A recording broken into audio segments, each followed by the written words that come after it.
Pardo, Vale do Paranhana, o Vale dos Sinos, todos estão ligados e depois tudo na Serra aí também.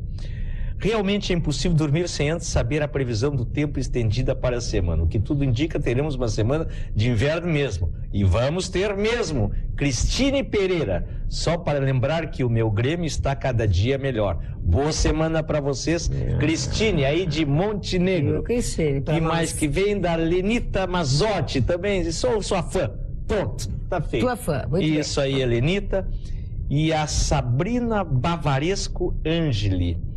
Ela diz o seguinte: estou aqui mais uma vez para demonstrar minha indignação. Hoje estive no Hospital de Clínicas em Porto Alegre para visitar meu avô, que está desde quinta-feira passada internado na emergência por falta de leito. Aquilo é uma vergonha, indigno para ser humano. E aí ela descreve a situação calamitosa que está o atendimento. E com esse frio, vocês podem imaginar que estão todos os hospitais de Porto Alegre, mas a situação é terrível.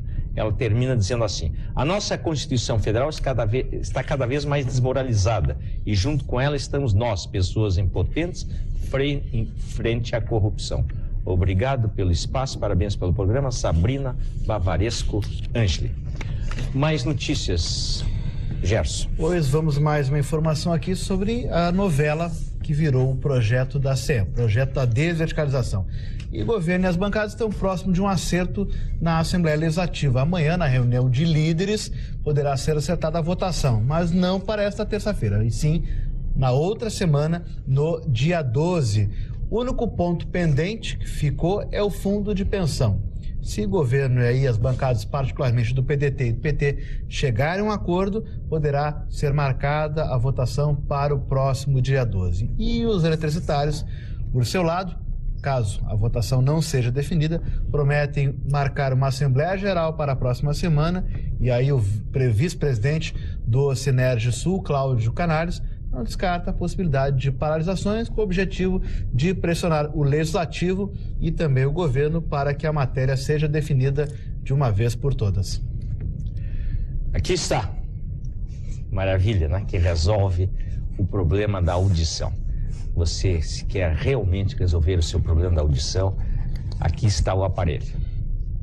É um micro aparelho Surtel, a mais moderna tecnologia que, eu vou repetir, tem no mundo.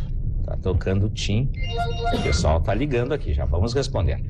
Mas eu estou mostrando para vocês esta solução auditiva. Quem tiver, e todos nós temos, depois dos 50 anos, nós vamos ter com certeza, porque a pele é visual, em todos os sentidos nós vamos ter a diminuição. Isso aqui é produzido pela Surtel, adaptado ao seu conduto auditivo. Você o coloca aqui, não tem nada, não incomoda e você tem novamente a recuperação integral da sua audição.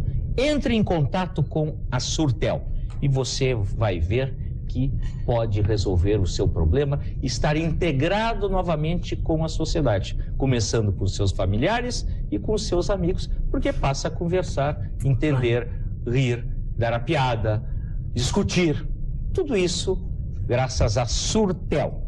Entre em contato com a Surtel pelo telefone 3314 4433, 3314 4433.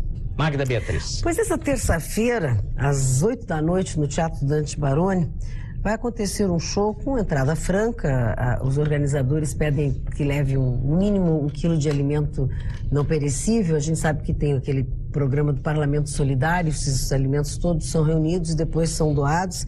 Mas um grande momento de prestar homenagem a Leopoldo Racier, que tão prematuramente, né, nos deixou. Pois nomes consagradíssimos da nossa música regional estarão participando deste evento, estarão mostrando no palco algumas das músicas que foram eternizadas na voz de Leopoldo Racier, Não Podemos Se Entregar para os Homens, Gaudêncio Sete Luas, enfim.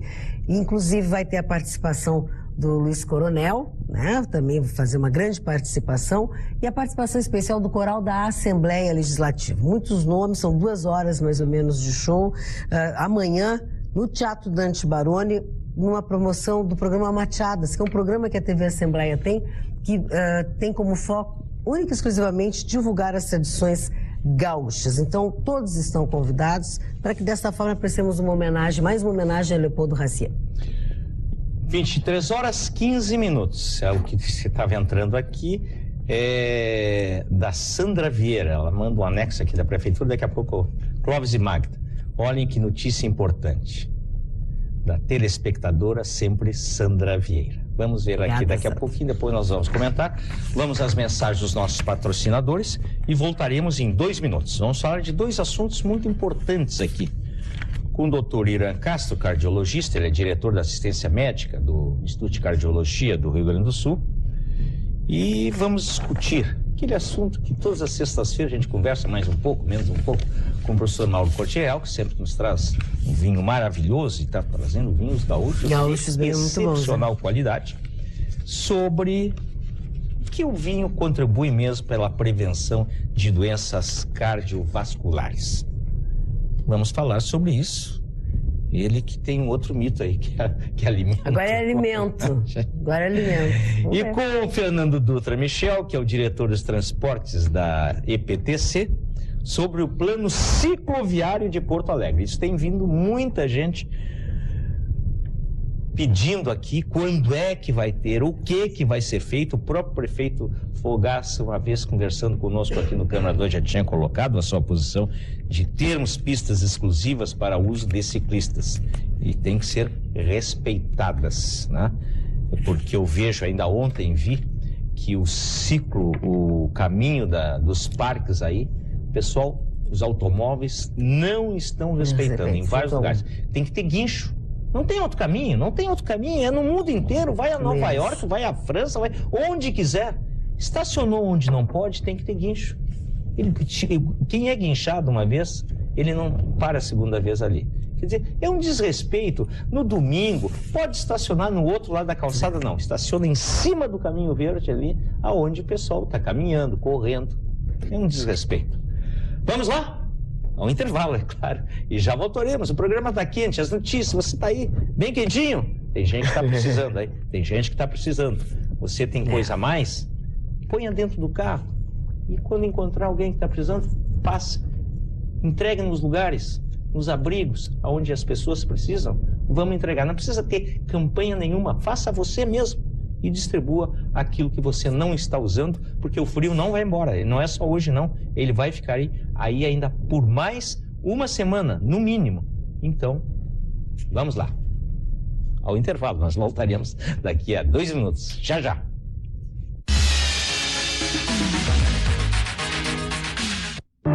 Vejo que o seu futuro reserva grandes alegrias. Muitos prêmios mesmo. E um carro novinho. Mas você tá vendo tudo isso aqui nessa mão? Nessa aqui? Não, na outra. Quem usa Banricompras concorre todo mês a centenas de prêmios. Toda compra vale um número da sorte. Não importa o valor da compra. Se você é cliente Banrisul, você tem Banricompras. É só usar e torcer. Eleições 2006. Este é o Senado Federal. O papel dos senadores é representar o seu estado, zelar pelos seus direitos, além de julgar e votar projetos de lei. Aí você pergunta, e quem julga o trabalho dos senadores? Você. Pense e vote. O seu senador é tão bom quanto o seu voto. O Brasil está nas suas mãos. Vota, Brasil. É preciso votar. O Brasil está dobrando suas exportações e triplicando os recursos para a agricultura familiar. Agora, já pensou o que o Lula e o Olívio podem fazer pelo nosso estado? O presidente que fez o microcrédito e o seguro agrícola, junto com o governador que criou o programa de apoio à agroindústria familiar. Eu vou fazer a minha parte, porque além de muito orgulho, eu tenho esperança.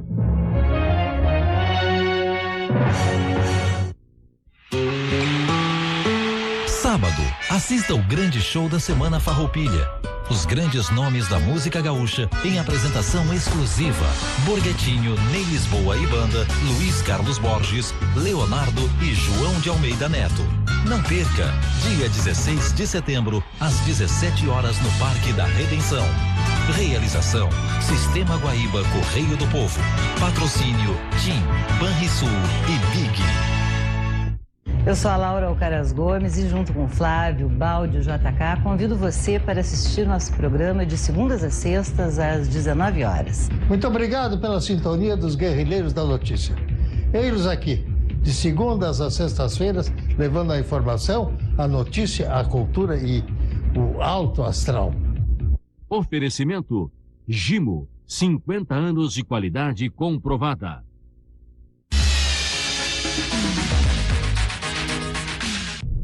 Onze horas 20 minutos. Uma das grandes reivindicações, Gerson, que está trabalhando todo dia aí nessa área jornalística, e que, como nós aqui no Câmara 2, temos o contato com as pessoas de quase todos os municípios do Rio Grande. E a grande preocupação de cada um de nós começa pelo nosso município, na nossa rua, no nosso bairro. E às vezes as pessoas estão perdidas em relação às informações, às leis municipais. Pois Canoas agora está dando um belo exemplo. Canoas agora está disponibilizando na internet, um link de consulta às leis municipais, de 96 a 2006, ou seja, dos últimos 10 anos. A Procuradoria-Geral do município está providenciando a ampliação do acervo. Por enquanto está de 96 nos últimos 10 anos, mas vai aumentar e vai indo para trás. O serviço é de fácil acesso, permite o formato de visualização diferenciada para portadores de deficiência visual, além da ferramenta de tradução de texto para sintetizadores de voz. Olha só como essa tecnologia hoje, via internet, facilita e atinge as pessoas, inclusive com problemas de deficiência visual, no caso, auditiva. A intenção, ao disponibilizar as leis municipais na internet, é inserir o cidadão no contexto jurídico legal e dar transparência ao processo administrativo. O site da Prefeitura é www.canoas.rs.gov.br. Portanto, aí está. Eu acho que é um belo exemplo para que outros municípios sigam o caminho. É interessante que o cidadão pode ter acesso a informações que muitas vezes ele até desconhece. Exato. Né? E pode ter leis que podem lhe beneficiar e o município oferece. Isso realmente é importante. Perfeito. 11h23. Professor Cláudio Moreno, agora vamos para Sapucaia do Sul. A espectadora de Sapucaia que assina um e-mail com o pseudônimo de Jaguatirica, Jaguatirica, tem a seguinte dúvida. Professor, eu fiquei muito magoada com meu namorado. Comentei com ele que existem cursos de medicina que usam os pobres cachorros de rua como cobaias. Mas ele, que é biólogo, riu e disse que eu estava falando errado, porque um cachorro nada tem a ver com uma cobaia, que é um bichinho tipo um preá ou um porquinho da Índia, diz ela. Eu não me esqueci, mas na hora não quis discutir com ele, que é o especialista, não vai discutir. E preferi perguntar ao senhor. Se o senhor confirmar que a errada sou eu, vou ficar quietinha. Mas se o errado for ele vai ver só. O que vai acontecer com ele, professor? A Jaguatirica tá... Acho que esse pseudônimo ela escolheu já para dar um bote, uma notícia. Se o namorado está assistindo, deve estar preocupado. Não, realmente, Jaguatirica, chamado de Jaguatirica. O teu namorado está sendo, além de tolo, né, de te magoar, ele está sendo estreito demais. A cobaia é um bichinho, é tipo um porquinho da Índia, realmente. Mas a palavra cobaia passou a ser uma espécie de metáfora para qualquer ser que serve para experimentos. Eu posso ser cobaia de um experimento e não sou um porquinho da Índia? É evidente, isso é óbvio. Aliás, a palavra cobaia passou a ser usada nesse sentido. Ninguém vai dizer que eu estou servindo de porquinho da Índia ou o cachorro está servindo de porquinho da Índia. Usa-se cobaia genérico. Então tem a cobaia, que é o animalzinho, deve ter um nome científico com duas palavras latinas bem bonitas, uma ao lado da outra. E a outra coisa é o símbolo, a cobaia, no sentido de ser aquele que é submetido a uma série de experimentações para chegar a um resultado. Ele está sendo, ou ele está querendo implicar contigo, ou ele está sendo muito, muito imprudente, eu acho. Ainda mais para alguém que se assina com esse pseudônimo tão promissor. Então, tu tinhas razão. Claro que o cachorro serve de cobaia. Do namorado. Senão o cachorro vai servir de quê? É verdade. Pede para ele trocar a palavra por outra. Vai ver que logo ali termina.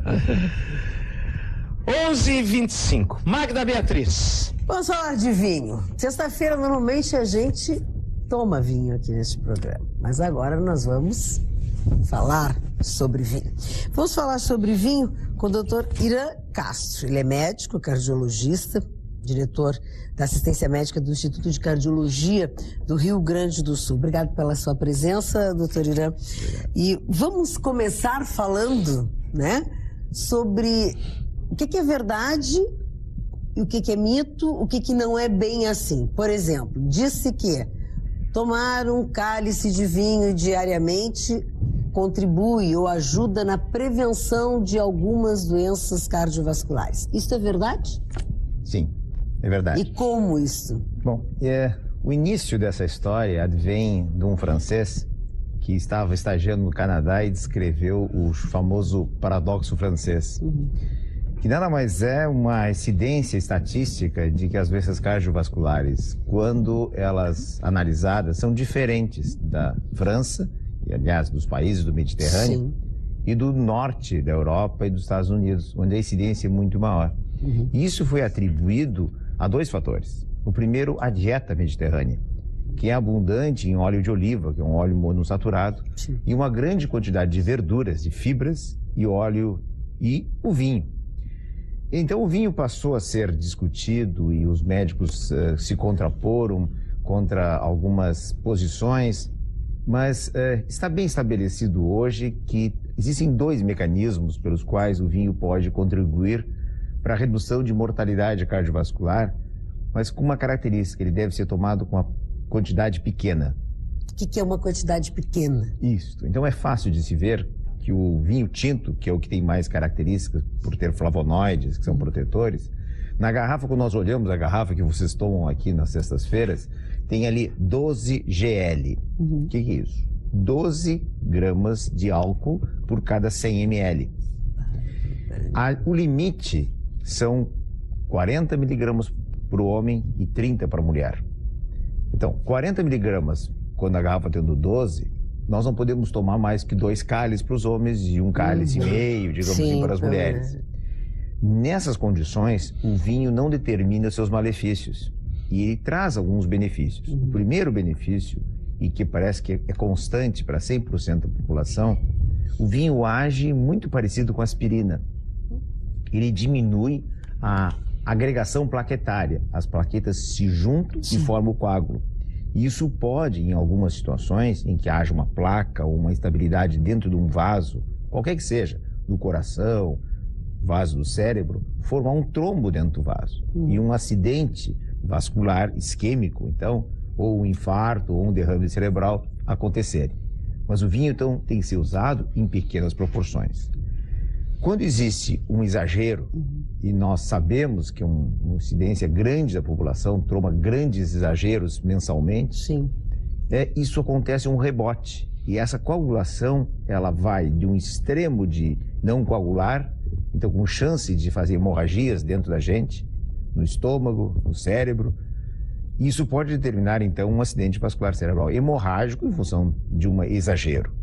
Que é os grandes estragos, então, que às vezes acontece. E essa quantidade, que é o pouco que o senhor falou, que eu já achei muito para tomar todo dia, eu quero dizer, e toma todo dia, isso não é um vício? Isso não vai nos causar um vício? Não vou me transformar num alcoolista? Essa é a grande questão que os médicos sempre têm um temor muito grande de indicar isso como uma terapêutica. Sim. Porque imagine que, não conhecendo muito bem as pessoas, fica difícil saber se ela tem uma estabilidade emocional suficiente. Até porque isso varia de pessoa para pessoa também, né? Claro, evidente. Já algumas comunidades, nós pegamos em Veranópolis, por exemplo, que é uma cidade aqui do Rio Grande do Sul, que todo mundo toma seu cálicezinho em pequenas proporções todos os dias, é a maior longevidade do país. Mas é todo um contexto, não é, doutor? O lugar onde eles moram, do que eles se alimentam, né? A tranquilidade, claro, exatamente. Tem vários fatores. Monofatorial é difícil de saber se só esse é o fator determinante. Mas existe um trabalho publicado por uma cidade americana que chama-se Framingham, nos Estados Unidos, que esse estudo foi publicado agora em 2005. É o Offspring Framingham Study. Ele mostrou uma característica genética das pessoas. 1/3 das pessoas tem uma característica genética que é a apolipoproteína E. As pessoas que têm a apolipoproteína E4, elas aumentam o HDL colesterol. Que esse é o colesterol protetor. Então seria outro fator importante na prevenção cardiovascular. Mas 2/3 da população... Sim, precisaria saber que, né, ninguém vai ver o que é, como é que tem para beber depois, né? A única maneira de se ver é as pessoas que costumam usar preventivamente um cálicezinho por dia ou 3 vezes por semana um cálice, eles dosarem seu colesterol. E se houve um aumento do HDL, eles são os filizados, eles pertencem a essa comunidade que se beneficia. Os outros, realmente, o benefício não é tão esperado quanto o sabor e o paladar de tomar o vinho. E tem algumas doenças dessas até que bem comuns, ou que se ouve com muita frequência de saber que as pessoas têm, e que o álcool está diretamente relacionado. Inclusive do coração. As pessoas que querem fazer uma experiência podem tomar mais de 2 cálices de vinho, e tem um polar, ou então saber contar o seu pulso, vão ver que a frequência do coração aumenta. O coração começa a bater muito mais rápido quando se passa dessa dose de um cálice de vinho. E algumas pessoas, não é infrequente, elas desencadeiam uma arritmia do coração, uma fibrilação atrial, em que o coração dispara uma velocidade muito grande. Muitas vezes as pessoas têm que ir para uma emergência ou receber uma medicação injetável para coibir essa arritmia, ou ser submetido a um choque elétrico, inclusive, para, digamos, sustar esse ataque à arritmia. E o mais pesado em relação ao coração que o álcool pode determinar é a chamada miocardiopatia alcoólica. Naquelas pessoas que então passam dessa dose, elas podem, algumas delas, não todas, desenvolver uma doença que dilata o coração. Formam tipo coração de boi, como nós ouvimos popularmente esse coração, que é um coração dilatado. Quando essas pessoas param de beber, um grande percentual delas, elas reduzem e voltam ao normal. Se o fizerem dentro de um prazo ainda que o estiramento da fibra muscular não foi tão grande. Então, fora isso, também o álcool, nós sabemos, ele pode determinar cirrose hepática, né? Que é outro malefício do álcool. Mas eu acho que o maior malefício do álcool em doses altas é o acidente de trânsito. Claro. Nessas condições, realmente... Ou seja, o vinho também em doses excessivas, ele é um álcool, uma bebida de álcool como qualquer outra. Exatamente. Com esses seus malefícios. Exatamente. Porque o que interessa é a quantidade de álcool. Ele tem menos álcool, por exemplo, que o maior produtor de alcoolismo nesse país não é o vinho. Não é? Se nós formos no supermercado e olharmos o preço, quanto é que custa uma garrafa de cachaça, que é o grande produtor do alcoolismo, né? Ela custa R$ 2,80. Uma garrafa de vinho jamais vai ser desse valor, são bem mais caros. Então eu acho que esse não é o fatorial. Bom, e se tem todas essas implicações que o senhor está falando agora, vinho não é alimento, né? Bom, o conceito de alimento é alguma coisa que te produz energia, que te produz. E, digamos assim, aquilo que a comunidade elege para tal. Se nós formos analisar a nossa pobreza que nós vivemos, muita gente se alimenta de álcool. Sim. Não posso negar. Sim, mas aí Porque, erroneamente, e não traz benefício como alimento, então, nessas condições. Ou seja, as pessoas não têm dinheiro para sobreviver. E usam a bebida alcoólica, e não é o vinho, é a cachaça, que é barata, para dar a substância necessária para enfrentar as calorias. Mas já que o senhor está falando isso, eu lembro que tem alguma ligação, por exemplo, a gente vê que assim, as mulheres estão tendo problemas cardiovasculares, né? Pelo menos tem se notado mais, se fala mais, as pessoas estão tendo problemas mais jovens, até morrem mais jovens. Isso pode ter alguma associação com o consumo excessivo de álcool? Como é que as pessoas bebem? Né? Quem são as pessoas que bebem? A gente fala assim, o jovem bebe muito, as mulheres estão bebendo muito. Mulher, na época dos 40 anos, 40 e poucos anos, tem que cuidar, porque é uma faixa etária muito perigosa. Existem dados, assim, que quantas pessoas bebem? Existem dados. Tem um projeto, um Atlas, do Coração do Brasil, feito pela Sociedade Brasileira de Cardiologia, em que ela nos mostra dados muito interessantes, que 13% da população brasileira toma bebida alcoólica pelo menos uma vez por semana. E 75% da população... Aliás, perdão, 75% uma vez por semana. Sim. E 13% diariamente. Alto. Entre homens e mulheres, os homens bebem muito mais do que as mulheres. Claro que isso implica em doença cardiovascular pelo excesso. O que se propõe quando se diz que o álcool beneficia tanto diminuindo a adesão das plaquetas quanto aumentando o HDL e colesterol em 1/3 da população é com doses pequenas, que não pode passar de um cálice.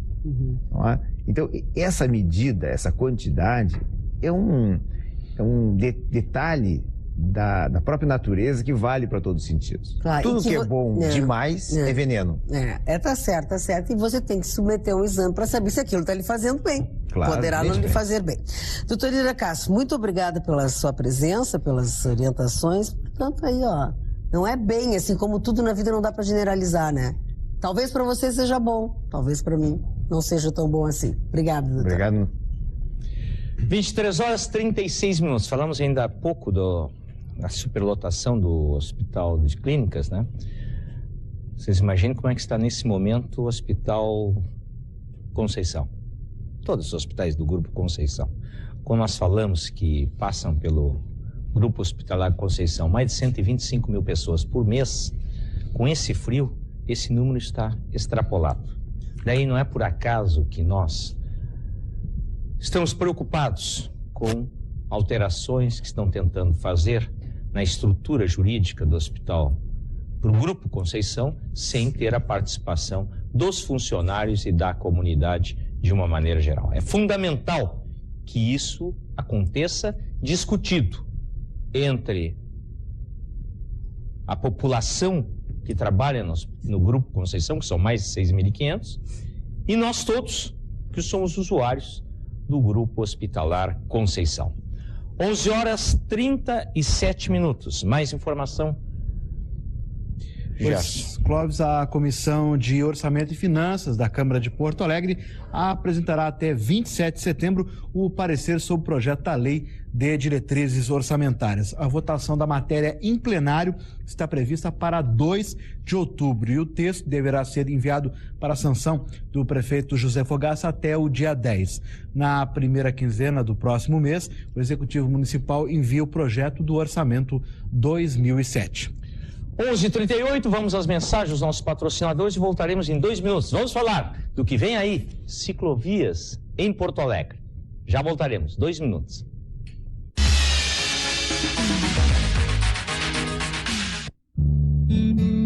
Uma grande apresentação precisa de muito brilho e talento. Por isso, os instrumentos precisam de Gimo Silicone, que, como nos móveis e carros, dá um brilho incomparável. É isso aí, pronto, tudo brilhando. Show vai ser demais. Ei, não, parei um pouquinho essa luz aqui. Não, é um pouquinho, cara, aí vai me derrubar, pô. Gimo Silicone, o lustramóveis que você usa até no carro. Produto Gimo, qualidade comprovada.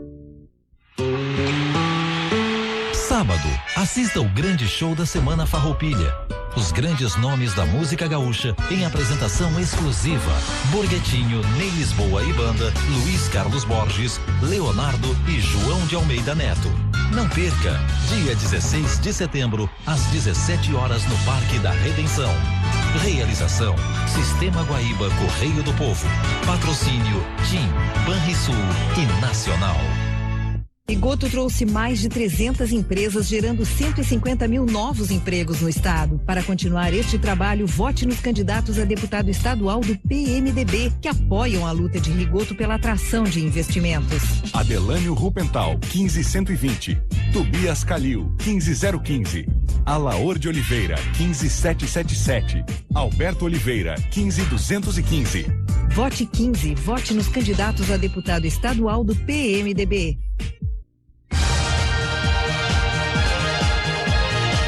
As últimas decisões da Justiça do Rio Grande do Sul, a análise e a aplicação das leis e como defender os seus direitos são assuntos que você acompanha no Justiça Gaúcha, um programa do Tribunal de Justiça do Rio Grande do Sul. Assista aqui na TV Guaíba, às quintas-feiras, 6h30 da tarde.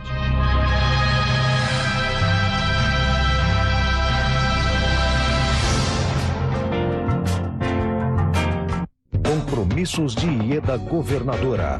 Agricultura. Ieda vai criar o Plano Estadual de Irrigação, com facilidades para a aquisição de equipamentos. Ieda vai abrir linhas de crédito e seguro agrícola para pequenos e médios produtores. Os recursos vão vir de financiamentos do Banrisul, do BNDES, de bancos internacionais, que eu sei onde buscar e como negociar. Mais apoio aos produtores para o Rio Grande crescer.